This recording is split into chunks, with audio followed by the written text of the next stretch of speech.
नमस्कार। स्वस्थ देश कार्यक्रम में आपका स्वागत है। बहुत पुरानी कहावत है, कहा जाता है हाथी के दांत खाने के और दिखाने के और। ज़्यादातर व्यक्ति ये मानते हैं कि जो अपने दांत हैं वो केवल खाने के ही काम आते हैं, पर आपको बता दूं कि दांत केवल खाने और दिखाने या डराने के लिए नहीं, दांतों का बहुत इम्पॉर्टेंट फंक्शन होता है, जो है आपकी शेप, आपकी स्माइल और आपका बोलना। जिस आदमी के दांत नहीं होते उसकी आवाज़ या जो टोन होती है वो किस तरीके से चेंज हो जाती है, अपन सबका एक्सपीरियंस रहता है। ख़ास तौर पे जब बुज़ुर्ग बात करते हैं और उनके जब दांत नहीं होते तो उनकी किस तरीके की टोन होती है। बच्चा जब बोलता है और जब दांत नहीं होते तो किस तरीके के उसके प्रोनाउंसिएशन होता है। तो दांतों का काम मैं बताया, खाना तो मेन है ही, खाना, चबाना, क्रशिंग, सारी चीज़ें बाइट करना है ही, पर इसके अलावा शेप, स्माइलिंग, स्पीच और इसके अलावा मेडिको लीगल एस्पेक्ट में भी दांत बहुत इंपॉर्टेंट रोल प्ले करते हैं। क्योंकि जो एज है किसी भी व्यक्ति की, हाँ एग्जैक्ट तो नहीं, पर हाँ अपन को इससे काफ़ी आइडिया लग जाता है कि ये जो है, जो दांत है, ये किस व्यक्ति के अंदाजन किस एज पे होगा और इतने इम्पॉर्टेंट ऑर्गन की किस तरीके से देखभाल की जाए। और ख़ास तौर पे क्योंकि दांतों की जो समस्या है बच्चों से ही में ज़्यादा होती है, और अगर एक बार शुरू में ख़राब हो जाते हैं दांत तो ज़िंदगी पर तकलीफ़ देते हैं। इसी विषय पर चर्चा करने के लिए आज हमारे बीच मौजूद हैं डॉक्टर रिंकू माथुर, जो कि senior professor dental college, government dental college में कार्यरत हैं। डॉक्टर रिंकू, आपका बहुत बहुत स्वागत है। Thank you. जैसे मैंने कहा, बात ही इस बात से शुरू की कि लोग तो सोचते हैं दांतों का काम केवल खाना या चबाना है। हाँ, डराना भी है, लोग ये मान के चलते हैं कि डराना भी है। पर जैसे मैंने बताया कि स्पीच, स्माइल, बल्कि मैं कहता हूँ किसी भी व्यक्ति की पर्सनैलिटी के अंदर भी एक दांतों का बहुत इम्पॉर्टेंट रोल होता है। क्या मानते हैं आप? आपका कहना बिल्कुल 100% सही है। बिकॉज होता क्या है, हम दांतों को कई बार इतना हल्के में ले लेते हैं कि ना हम उनकी देख रेख कर पाते हैं। बट अगर आप कभी भी किसी ऐसे व्यक्ति को देखेंगे जिसके दांत नहीं हैं, तब आपको दांतों की इम्पोर्टेंस पता लगेगी। और जब कोई व्यक्ति मुस्कुराएगा, अगर उसके दांत टेढ़े मेढ़े हुए या अलाइंड नहीं हुए तो भी आपको लगेगा कि यार अगर इसका दांत ऐसा होता तो अच्छा लगता। जैसे आप सब जानते हैं अक्षय कुमार हैं, जो सब जानते हैं he is a big actor. तो उनके दांत भी अगर आप लोगों ने ऑब्जर्व करें हैं तो उनके थोड़े टेढ़े हैं, थोड़ा गमी स्माइल है उनका।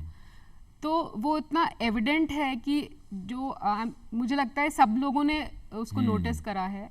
और दांतों की महत्वता सिर्फ दिखने में ही नहीं है। अगर हम वैसे देखें तो चबाने के काम में तो आता है। आप खाना कब एंजॉय करेंगे? जब आप उसको अच्छे से चबा पाएंगे, उसका स्वाद ले पाएंगे, तब अपन खाना रुचि से खाएंगे। और इतना ही नहीं, जैसा आपने खुद ने ही बोला है, स्पीच के ऊपर भी बहुत इसका रोल है।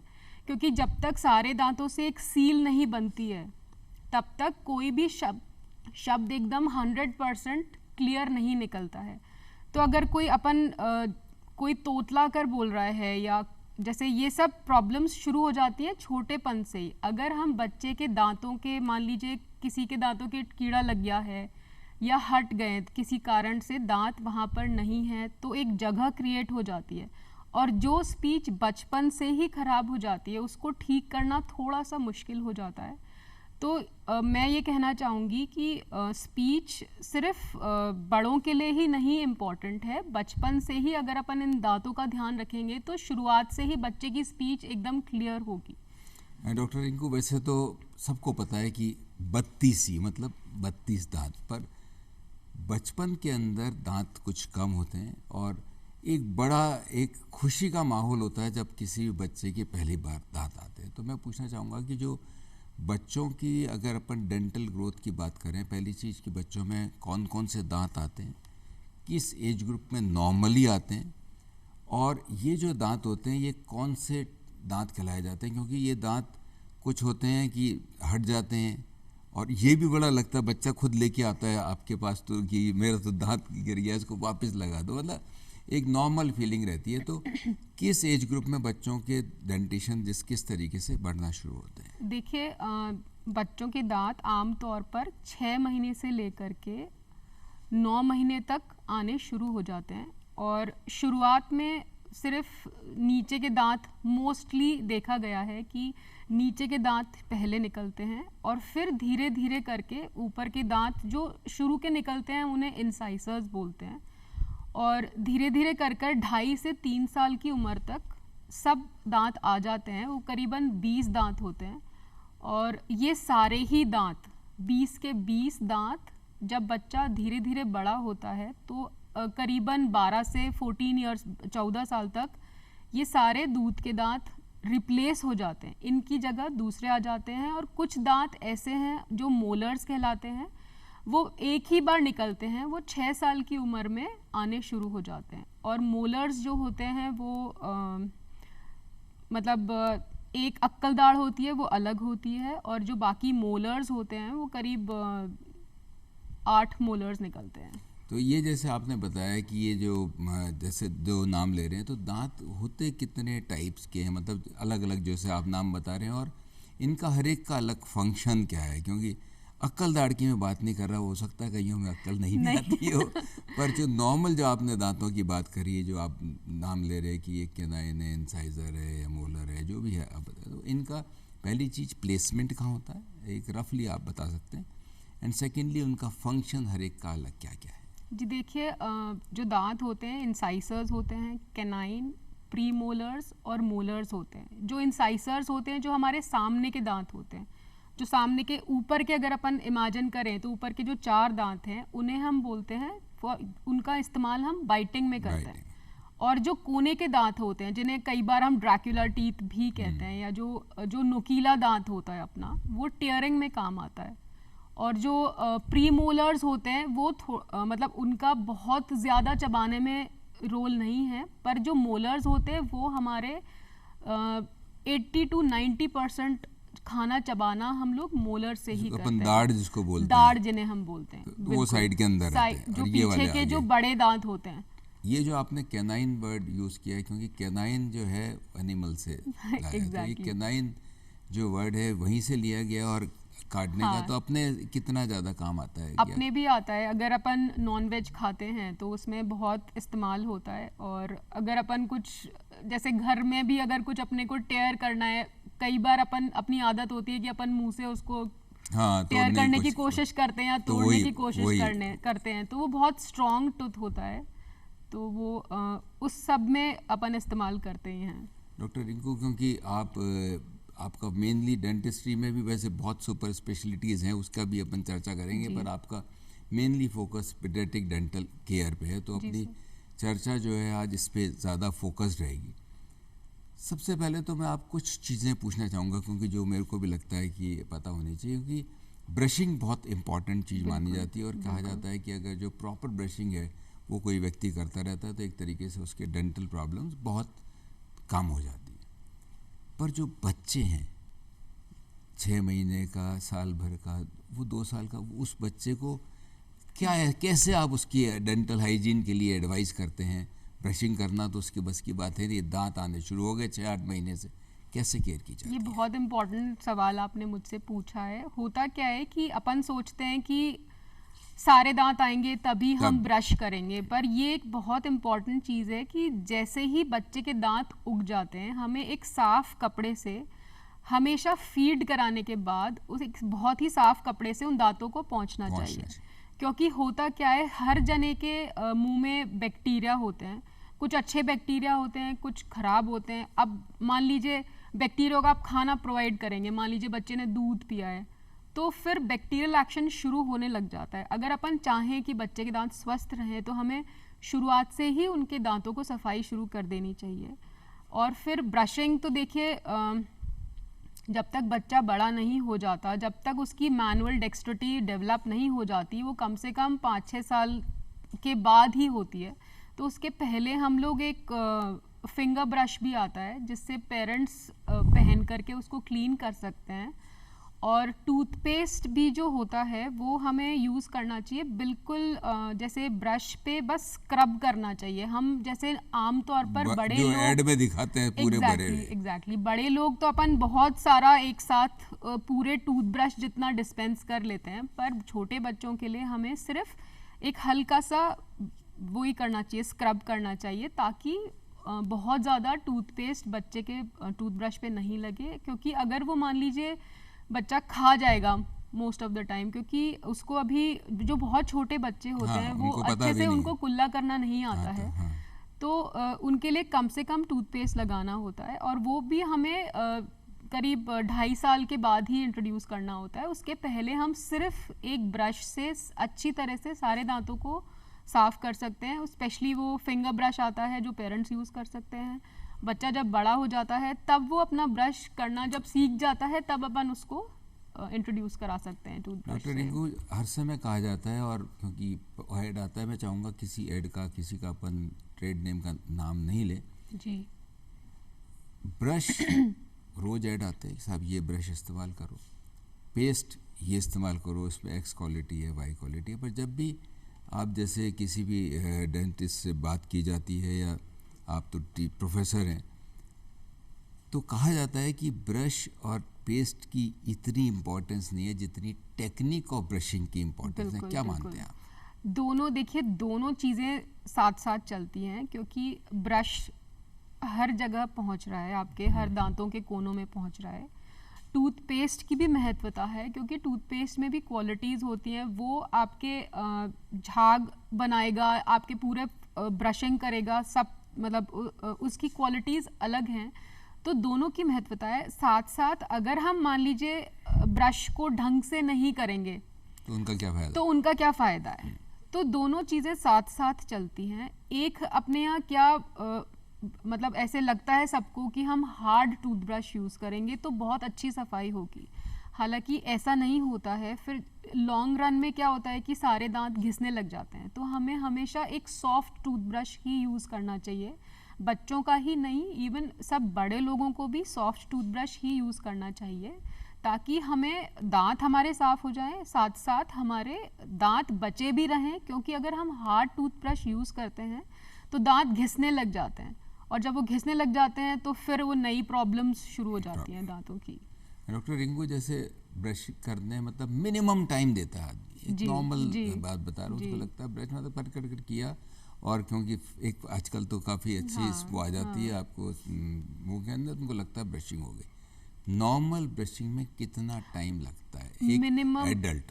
मिनिमम हमें 1.5 से 2 मिनट तो देने ही चाहिए। अगर अपन घड़ी से कभी नापेंगे तो हम शायद 30 सेकंड में 30 सेकंड में हम हमारा ब्रशिंग कंप्लीट कर लेते हैं। हाँ बिल्कुल सही है, क्योंकि 1.5-2 मिनट आपको सब ब्रश पे जाना है, अंदर भी जाना है, बाहर भी जाना है। बिल्कुल बिल्कुल। अब बात, क्योंकि आज का टॉपिक पीडियाट्रिक डेंटल प्रॉब्लम पे है, तो सबसे पहले तो पीडियाट्रिक जो या बच्चों की जो समस्याएं हैं वो कौन कौन सी होती हैं? और क्योंकि केवल दांत ही नहीं, गम्स की भी लोगों को, बच्चों को और सभी कोई प्रॉब्लम रहती है जी। तो किस तरीके से आप इनको डिवाइड करते हैं कि ये समस्याएं जो ओरल कैविटी या डेंटल में क्या क्या हो सकती हैं? देखिए, आमतौर पर सबसे कॉमन प्रॉब्लम है बच्चों की, वो होता है दांतों में कीड़ा लगना। अब कीड़ा लगना एग्जैक्टली होता क्या है कि दांत वहाँ से सड़ जाता है, और वो होता कुछ नहीं है, अपन कहीं खाना फंस रहा है या कुछ चिपका हुआ रह गया दांत के ऊपर, तो बैक्टीरियल एक्शन होने की वजह से वहाँ से दांत सड़ जाता है। तो उसमें क्या होता है कि हम उसे कैसे पहचानेंगे? तो मोस्टली काला रंग का एक हमें कोई डॉट दिखेगा, या हमें लगेगा कि हाँ गड्ढा हो रहा है, तो वो एक सबसे कॉमन प्रॉब्लम है, कैविटी होना। दूसरी प्रॉब्लम ये है कि बच्चों में टेढ़े मेढ़े दांतों की प्रॉब्लम होती है। एंड तीसरी ये है कि कई बार जैसे बच्चे स्कूल में जब होते हैं तो ट्रॉमा इतना कॉमन प्रॉब्लम है कि जो मुझे लगा, हम लोग सरकार में आए दिन ये केसेस देखते हैं कि बच्चे स्कूल में गिर जाते हैं, उनका दांत गिर जाता है, पेरेंट्स दांत लेकर भी आते हैं, मगर अगर हम उन्हें समझा दें कि उन दांतों को हमें कैसे प्रिजर्व करना है, अगर मान लीजिए इमीडिएटली वो आ जाते हैं दांत के साथ में, तो हम उन्हीं दांतों को री-इम्प्लांट कर पाते हैं।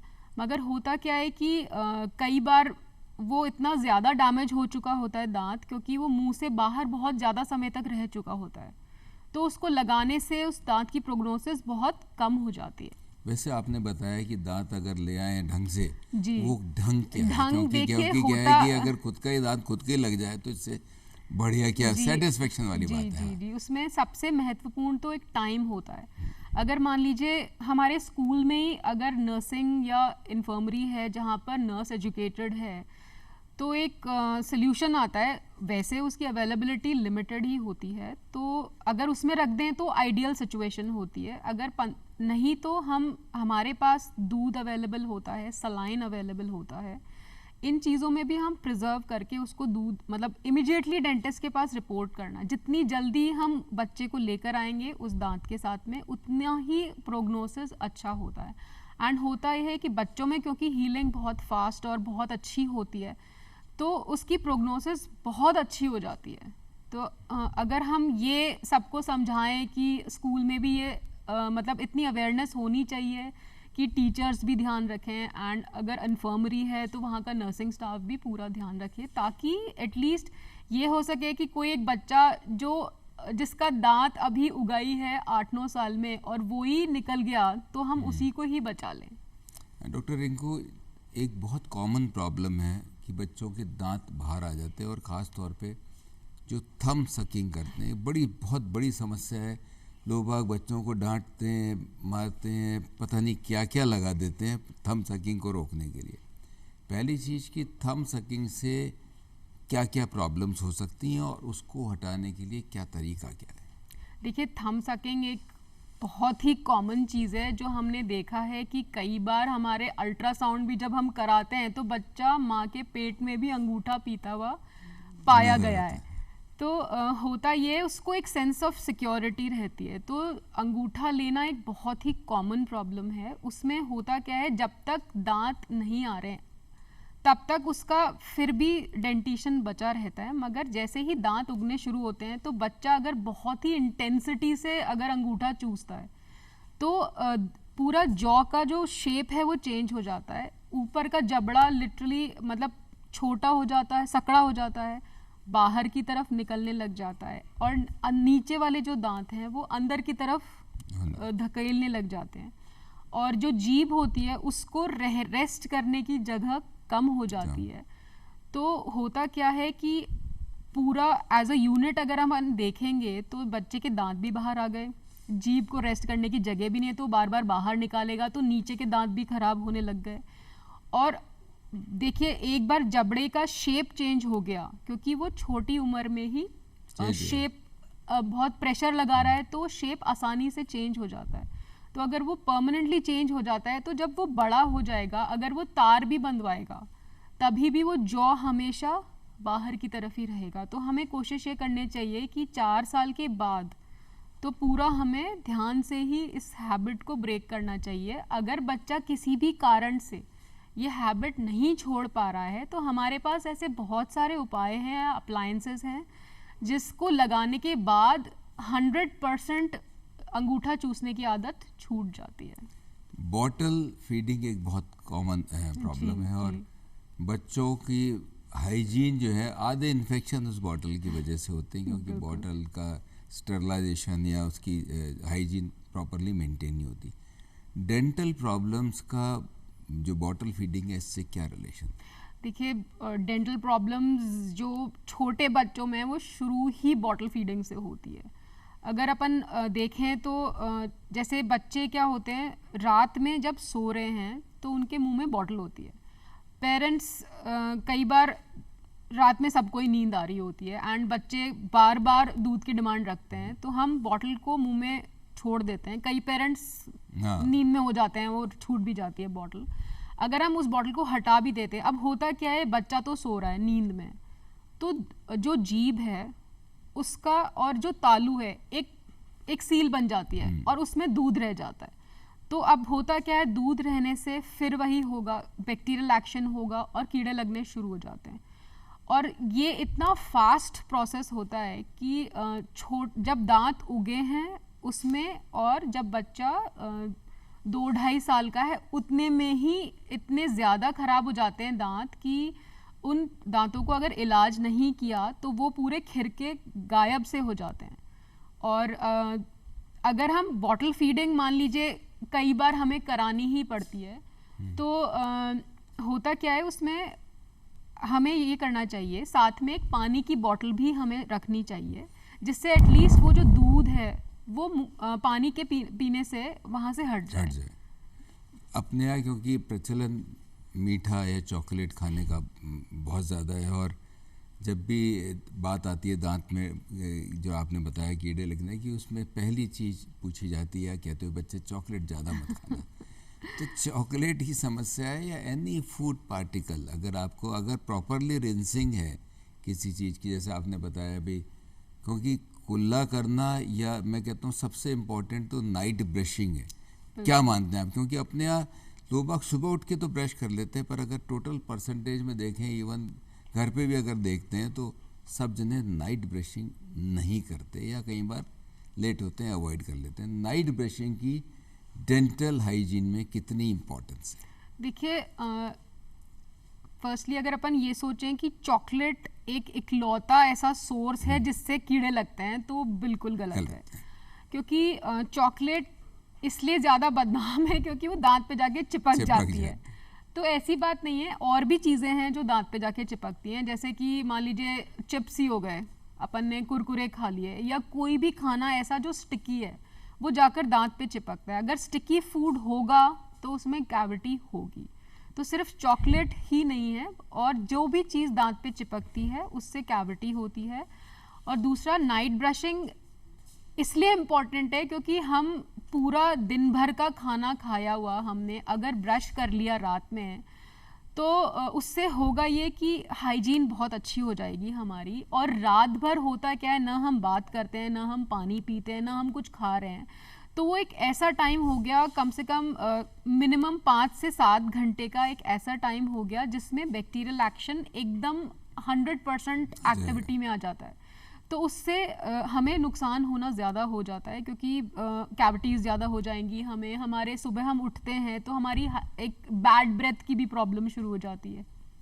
तो ये सारी प्रॉब्लम्स कवर हो सकती हैं अगर हम नाइट ब्रशिंग भी करें। डॉक्टर रिंकू, क्योंकि गवर्नमेंट आपका डेंटल कॉलेज है जी, उसमें लोगों को तो डेंटिस्ट एक लगता है, बस दांत निकलवाना, लगवाना, साफ करवाना, मतलब यहाँ तक डेंटिस्ट्री लोग बाग मानते हैं। तो मैं चाहूँगा इन शॉर्ट कि सुपर स्पेशलिटी या आपके यहाँ पे किस तरीके की फैसिलिटीज़ हैं और क्या क्या ट्रीटमेंट और भी करते हैं? देखिए, हमारे पास सारे बेस्ट ट्रीटमेंट्स अवेलेबल हैं। अभी आप सबको ही ज्ञान है, कोविड के टाइम में म्यूकर का म्यूकर माइकोसिस के बहुत सारे केसेस आए थे, तो उन सब का रिहैबिलिटेशन हमारे ही यहीं पर हुआ है। और हमारे यहाँ इम्प्लांट्स हो रहे हैं, रूट कैनाल हो रही है, नॉर्मल बेसिक प्रोसीजर्स सारे हो रहे हैं। हम बच्चों का इलाज, जो बच्चे चेयर पे नहीं बैठ पाते हैं, उन्हें हम पूरा बेहोश करके अंडर जनरल एनेस्थीसिया उनका हर वीक हम लोग इलाज करते हैं। हमारे पास कॉन्शियस सिडेशन का भी यूनिट है, जिसमें बच्चा पूरा बेहोश नहीं होता है, वो अवेक होता है, बट एक गफलत में होता है, ताकि वो हमारे कमांड्स फॉलो कर ले और प्रोसीजर करा ले। और बच्चों के इलाज के सारे प्रोसीजर हम लोग कर रहे हैं। एंड सरकार ने इतनी अच्छी स्कीम्स हमें दे दी हैं, अभी सब कुछ फ्री में हो रहा है। हमारे यहाँ चिरंजीवी योजना लागू है, हमारे यहाँ RGHS योजना लागू है। हमारी जितनी भी जो रेट्स हैं वो जो इन कैटेगरीज में नहीं भी हैं, उन लोगों के लिए बहुत ही सरकार ने एकदम नॉमिनल चार्जेस रखे हुए हैं। तो और हमारा जी बिल्कुल, हाँ, अंडर वन रूफ सब कुछ हो रहा है। हमारी OPD 500 से 1000 पेशेंट्स की पर डे है। तो और आपके जैसे आप क्योंकि पेडियाट्रिक में मेनली फोकस है, तो इसका मतलब अलग अलग स्पेशलिटी सुपर स्पेशलिटीज़ हैं और सब स्किल्ड डॉक्टर्स एंड टीम है हमारी। तो ऐसा कोई भी इलाज नहीं है। और ये क्योंकि राजस्थान का इकलौता सरकारी इंस्टीट्यूट है, तो हमारे पास सब आसपास के एरियाज से, इवन दिल्ली हरियाणा से पेशेंट्स आते हैं फॉर ट्रीटमेंट। बहुत ही इम्पोर्टेंट बात डॉक्टर रिंकू माथुर ने बताई कि आपको अगर डेंटल केयर पे ध्यान देना है तो बच्चों से ही ध्यान देना पड़ेगा, ख़ास तौर पे जो दांतों को जिस तरीके से साफ़ करना, ब्रशिंग करना, और जो नाइट ब्रश है, ये ब्रशिंग जो है वो बहुत ज़्यादा इम्पॉर्टेंट है।